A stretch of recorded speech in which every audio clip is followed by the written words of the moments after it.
tarde, Paula. Obrigado, um prazer. Boa tarde, deputado. Obrigada por participar com a gente. Boa tarde, deputado. Boa tarde, Sabino, Paula. Prazer participar. A gente já pode chamá-lo de candidato, porque a gente sabe que o senhor é pré-candidato, mas disse que ainda vai tomar oficialmente essa decisão. Já tomou essa decisão oficialmente? O que está pesando para o senhor realmente ser candidato ao governo do estado de São Paulo? Bom, eu, coincidentemente, né, no dia dessa entrevista, hoje à noite deve ter uma reunião do partido para a gente bater o martelo, mas de todo modo o anúncio deve ser feito no dia 20, nesse sábado, né, já marcado aí um evento na Liberdade, no Bunkiô, às 15 horas, e coisas que pesam, né, em relação à decisão de disputar ou não o governo do estado, né. Primeiro, qual seria o impacto para a nossa chapa de deputados federais, né, do Missão? Essa é a nossa primeira eleição, existe aí o desafio de bater a cláusula de barreira, naturalmente, em eu não sendo candidato a deputado federal, isso retira votos da chapa, mas, por outro lado do cálculo, sendo candidato a governador, falando sobre o partido, inclusive, no primeiro e mais importante debate, que é o debate da Band, falando sobre o nome do partido, as propostas do partido, sobre o candidato à presidência da República, sobre a minha própria candidatura e propostas para o governo do estado e também sobre a chapa de deputado federal e estadual, isso pode compensar, em parte, né, a minha não disputa aí para a Câmara dos Deputados, além de a gente realmente acreditar que um excelente espírito do tempo para o Partido Missão nessas eleições, dado o crescimento exponencial aí da candidatura do Renan Santos à presidência da República. Candidato, eu não posso deixar de começar essa sabatina perguntando ao senhor sobre aquele que é o assunto que domina hoje a preocupação da população, a questão da segurança pública. Que planos o senhor tem para a segurança pública e, especificamente, como é que seria o combate do governo do estado numa eventual gestão sua contra o crime organizado? Bom, o combate ao crime organizado hoje é a principal pauta do Partido Missão e seria uma das minhas principais bandeiras aí na candidatura ao governo do estado, né? Primeiro, acredito que nunca houve tanta sensação de insegurança no estado de São Paulo e no Brasil como agora. Recentemente eu aprovei um projeto de lei na Câmara dos Deputados, que já foi sancionado, já é lei hoje, de aumento de pena de furto, roubo e receptação. Então, o meu compromisso com a pauta e minha capacidade de entrega de resultado na pauta, eu comprovo com o meu próprio trabalho aqui dentro da Câmara. Ontem mesmo aprovei a urgência de um projeto que interrompe a prescrição no caso de fuga de condenado, né, que é uma coisa impensável, parece uma obviedade, né? Se uma pessoa foge, o Estado deveria ter o direito de encontrá-la e puni-la a qualquer tempo. Hoje não. Hoje um presidiário sai da cadeia e se ele escapa por tempo suficiente, dependendo do crime que cometeu, evidentemente, o Estado perde o poder de puni-lo, ou seja, ele fica solto para sempre e mesmo se ele se apresentar, fala, olha, fui eu que fugi da cadeia, cometi aquele crime, como o crime prescreveu, ele não pode mais ser punido. Em relação ao governo do Estado de São Paulo, eu acho, primeiro, que é preciso fazer uma integração de câmeras com inteligência artificial por todo o estado. Porque hoje nós temos lista em que as câmeras reconhecem placas de carros e de motos que são frias, ou que foram roubados, ou que foram furtados, mas isso não é o suficiente para combater o principal crime, né, que nos atinge hoje no estado de São Paulo, que é o roubo. Né? A gente precisa ter a identificação do rosto do sujeito.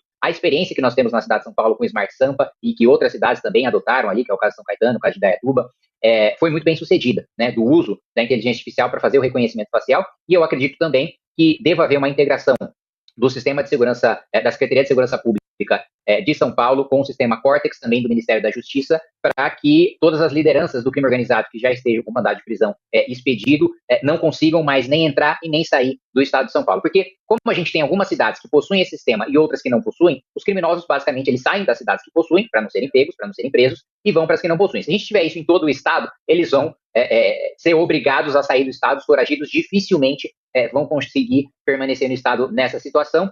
Um outro ponto que eu acho importante também é ter a colaboração dos municípios. E eu acho que a gente poderia, na parte de distribuição discricionária do ICMS, enviar mais recursos para cidades que tiverem os melhores, a melhor melhoria nos indicadores. Né? Então, os municípios, a gente sabe hoje, já foi reconhecido pelo Supremo Tribunal Federal e pelo Congresso Nacional, que existe também a competência dos municípios em relação à segurança por meio das guardas municipais, que são polícias, na realidade, polícias municipais, e fazer uma premiação, né, e um incentivo para que as cidades que trouxerem os melhores indicadores, aquelas que tiverem o maior aumento naquele indicador, então, se a cidade está numa situação de calamidade, tem uma melhora, ela recebe um reforço para fazer um investimento em segurança pública. Se a segurança pública daquela cidade já é boa, a gente não vai premiá-la por já estar numa boa situação, mas se ela melhorar ainda mais a situação daquela cidade por meio do repasse discricionário do ICMS, porque, e eu vejo isso aqui principalmente da perspectiva federal, mas que se reflete também no estado, a gente tem uma espécie de incentivo perverso, porque muitas vezes a distribuição de verbas, ela se dá para as cidades, para os estados que têm os piores indicadores, sob a justificativa de que, se está pior, precisa de mais dinheiro. Qual que é a consequência histórica que a gente tem há mais de 80 anos, essa entre aspas, combate às desigualdades regionais, os estados pobres, continuaram com péssimos indicadores, e a gente criou um incentivo perverso de quanto pior for o gestor, mais recurso ele recebe. Então, eu adicionaria aí um último ponto, da gente impedir completamente que aconteça no estado de São Paulo o que aconteceu no Rio de Janeiro, que haja domínio de territórios.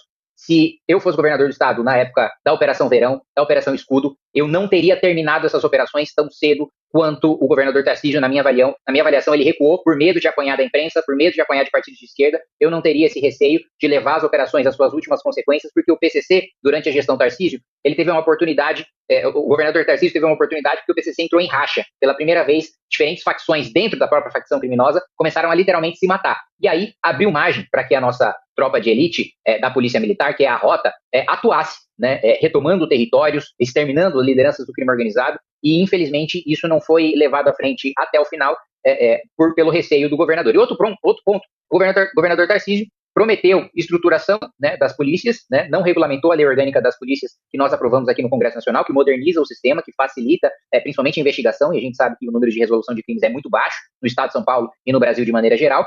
Não deu o reajuste salarial que prometeu, o Estado de São Paulo paga o salário